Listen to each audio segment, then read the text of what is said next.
मंगलमूर्ति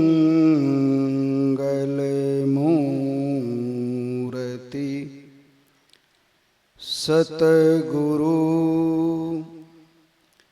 मिलवै सर्वाधार।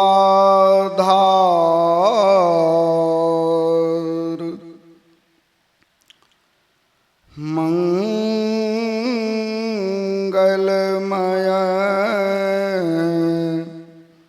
मंगल करन विनवो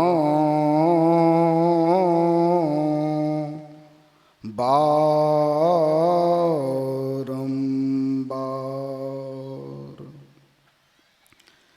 ज्ञान उदधि अरु ज्ञान घन सतगुरु शंकर रूप। नमो नमो बहु बारहि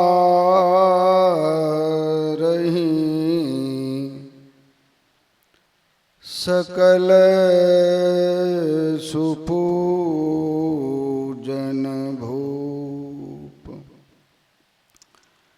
त्रैलोक पावन प्रातः स्मरणीय अनंत श्री विभूषित परमाराध्य सद्गुरु महाराज के पावन पाद पद्मों में कोटि सह नमन। पावन हृदय महर्षि साई स्वामी जी महाराज के पावन पाद पद्मों में कोटि सह नमन। उनके ही विशेष कृपा पात्र संत मत के प्रधान आचार्य ब्रह्म ऋषि चतुरानंद जी महाराज के पावन पाद पद्मों में कोटि सह नमन। मंचासीन पूज्य साधुचरण उपस्थित संवेद समादरणीय धर्म प्रेमी महानुभावों आदरणीय माताओं तथा भक्तिमयी बहनों, सबके हृदय में निवास करने वाले इस दिव्य अलौकिक जगत में सर्वव्यापक उस परम प्रभु परमात्मा को, सभी देवी देवताओं को, सभी ऋषि मुनि संत महात्माओं को मैं प्रणाम निवेदित करता हूँ। साथ ही निवेदन करता हूँ कि एक बार बुलंद स्वर में जय जयकार करें ताकि अनावश्यक शब्द विलीन हो जाए। बोलिए श्री सद्गुरु महाराज की जय। प्यारे लोगों, अभी का जो विषय है मनुष्य शरीर और उसकी उपादेयता क्या है। अभी हम सभी लोगों ने ग्रंथ पाठ के अंतर्गत भगवान श्री राम की वाणी सुनी है। बड़े भाग्य मानुष तनु पावा, सुर दुर्लभ सब ग्रंथ ही गावा। भाग्य मन होता है तकदीर। हम लोगों की तकदीर, हम लोगों की किस्मत अच्छी थी कि परमपिता परमात्मा ने दया करके दूसरे जोनी में नहीं भेजकर हम आपको मनुष्य का शरीर दिया है, जिस शरीर के लिए देवता भी ललायित हैं। और देवता दो तरह के होते हैं, जन्मदेव और कर्मदेव, लेकिन दोनों की आयु निर्धारित होती है। जो कोई पुण्य कर्मों को करके स्वर्गलोक जाते हैं उनको भी देवता कहते हैं। उनको एक माला पहनाई जाती बड़े सम्मान के साथ। उस माला में उतने ही पुष्प होते हैं जितने दिनों तक उनको स्वर्ग में रहना होता है। यह उनको जानकारी दे दी जाती है कि उतने ही पुष्प इसमें हैं जितने दिन आपको रहना है। जैसे जैसे यह फूल मुरझाते जाएंगे, एक एक फूल आपको स्वर्ग में रहने का समय घटता जाएगा। जिस दिन सभी पुष्प मुरझा जाएंगे, सूख जाएंगे, आपको स्वर्ग से निकाल करके फलाने नरक में और उसके बाद नरक से निकाल करके तरह तरह के जोनियों में भेज दिया जाएगा। तो वही देवता भयभीत होकर परमात्मा से प्रार्थना करते हैं, हमें न स्वर्ग चाहिए न नरक, न तरह तरह के जोनियों में हम जाना चाहते हैं, हमें पुनः मनुष्य का शरीर दीजिए। अब हम कोई गड़बड़ सरबर नहीं करेंगे, आपका भजन करेंगे। लेकिन लाखों अनुनय विनय करने पर भी उनको कर्मों का फल भोगना पड़ता। इसलिए भगवान राम ने कहा इस शरीर के लिए देवता भी ललायित है। देव दुर्लभ जीवन हम लोगों को मिला है। इस जीवन का महत्व, जितना महत्व मछली के लिए पानी का है, मछली जब पानी से अलग होती है तो मछली व्याकुल होती है। वह जानती है कि पानी का कितना बड़ा महत्व मेरे जीवन में। किसी पद पर प्रतिष्ठित व्यक्ति ही उस पद की सुख और महिमा को जानते हैं कि पद की क्या गरिमा है और महत्व है। अगर कोई व्यक्ति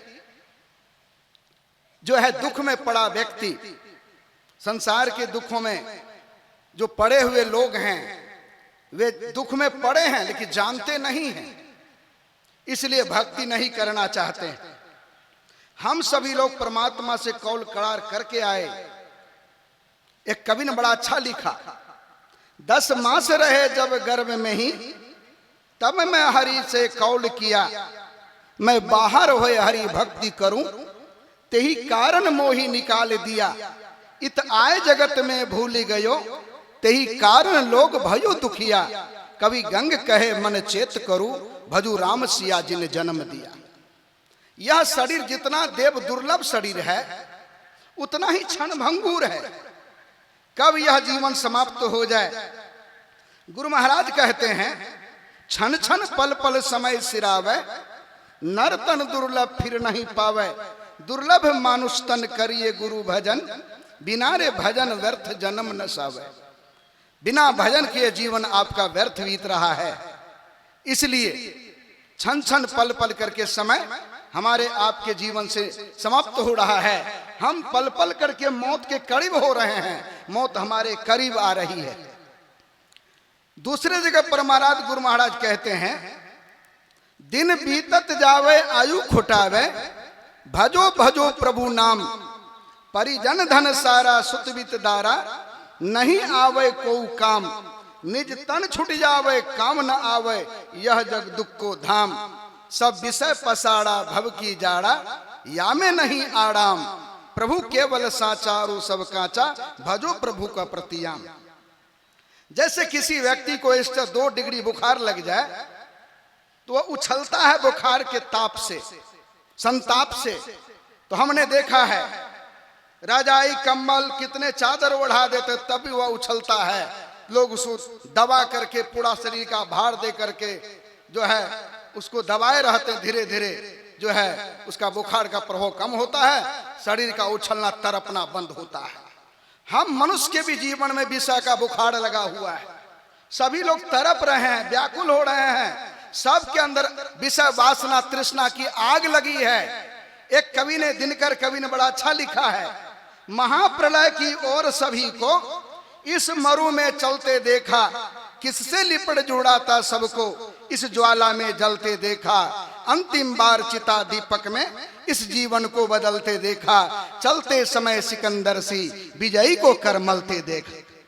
रोते जग की अनित्यता पर सभी विश्व को छोड़ चले, कुछ तो चढ़े चिता की रथ पर, कुछ कब्रों की ओर चले, रुका न पल भर मित्र पुत्र, माता से नाता तोड़ चले, लैला रोती रही पर कितने मजनू मोह मोर चले, मरते कोमल वत्स यहाँ बचती न जवानी परदेसी, माया की इस मोहक मन की क्या कहूं कहानी परदेसी।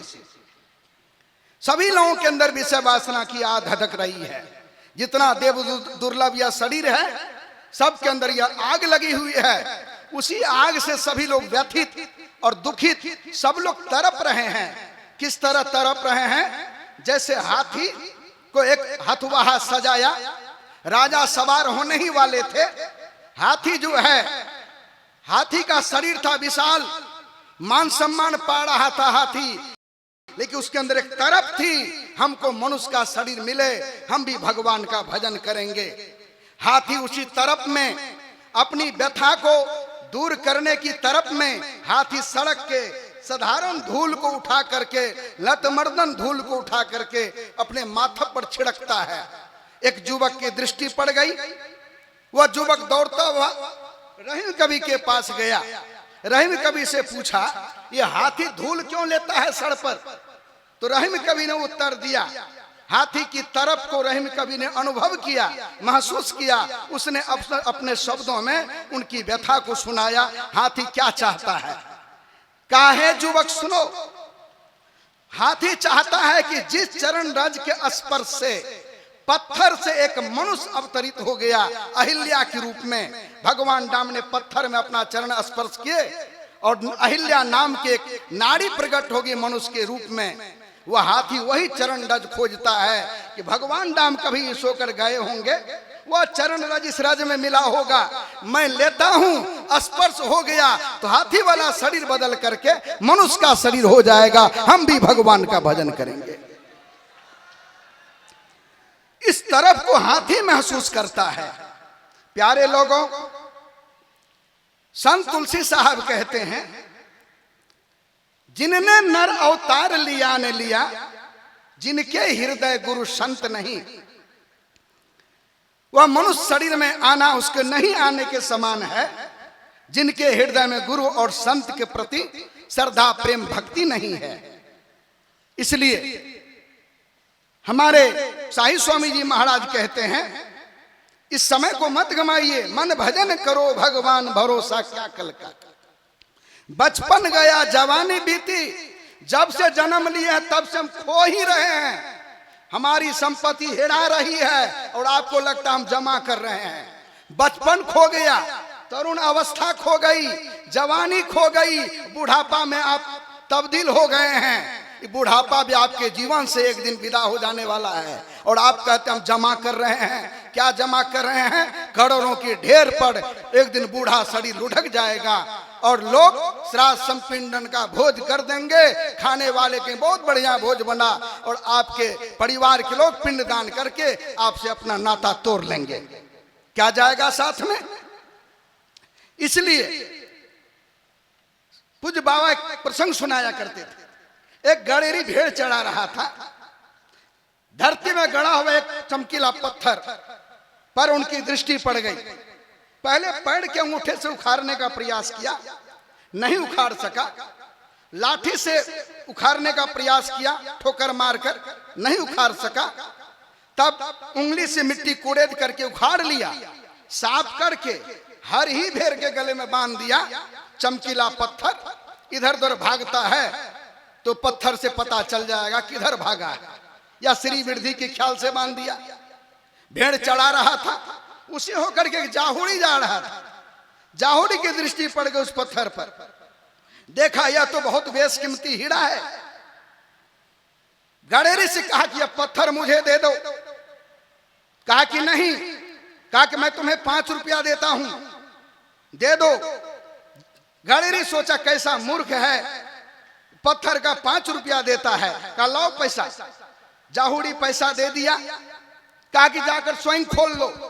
भेड़ को पकड़ा जाहुड़ी, पत्थर को गले से खोला, खोल करके हाथ में जैसे लिया, खड़ा जो हो रहा था, हाथ से पत्थर लुढ़क करके जमीन में गिर गया और हजारों टुकड़ों में विभक्त हो गया। और उस पत्थर से, टुकड़ा से करुण ध्वनि उत्पन्न हुई, ऐ जाहुड़ी, वह गड़ेरी मुझे ना जानता था ना पहचानता था, इसलिए पहले पैर से पदाघात किया, घोर अपमान किया, कि तब भी मुझे दुख नहीं हुआ। लाठी से प्रहार किया, तब भी मुझे दुख नहीं हुआ। तब हाथ से उखाड़ करके श्रीहीन जान भेड़ के गले में बांध दिया, तब भी मुझे दुख नहीं हुआ, कोई दर्द नहीं हुआ। लेकिन क्योंकि वह न मुझे जानता था न पहचानता था। तू जानता भी था और पहचानता भी था कि मेरी लाखों कीमत है, तब भी तुमने मेरी कीमत 5 रुपया लगाया। इस दर्द को मैं सह न सका, इसलिए हजारों टुकड़ों में विभक्त हो गया। कहने का मतलब है, हम आपको परमात्मा ने मनुष्य का शरीर दिया है भक्ति करने के लिए। साधन धाम मोक्ष करी द्वारा, साधन का धाम मोक्ष का द्वार आपके अंदर में है। जुक्ति जान करके गुरुजनों से एक नाम का जब, एक रूप का ध्यान, दृष्टियों की साधना, शब्दों की साधना करके 4 जड़ शरीर एक चेतन शरीर को पार कर आत्मा को परमात्मा मिला दीजिए, मोक्ष को प्राप्त कर लीजिए। अगर इस मानव जीवन का आदर सम्मान आप नहीं करेंगे तो श्वास रूपी हीरा का महत्व नहीं समझेंगे तो परमात्मा यह शरीर छीन लेंगे। जो न तरी भवसागर नर समाज अस पाए, दूसरे जन्म में भेज देंगे, आपकी बड़ी दुर्दशा होगी। उत्तम जीवन मिला है, लाभ उठाइए। यही थोड़ा सा आप लोगों की सेवा में कह दिया। बोलिए श्री सद्गुरु महाराज।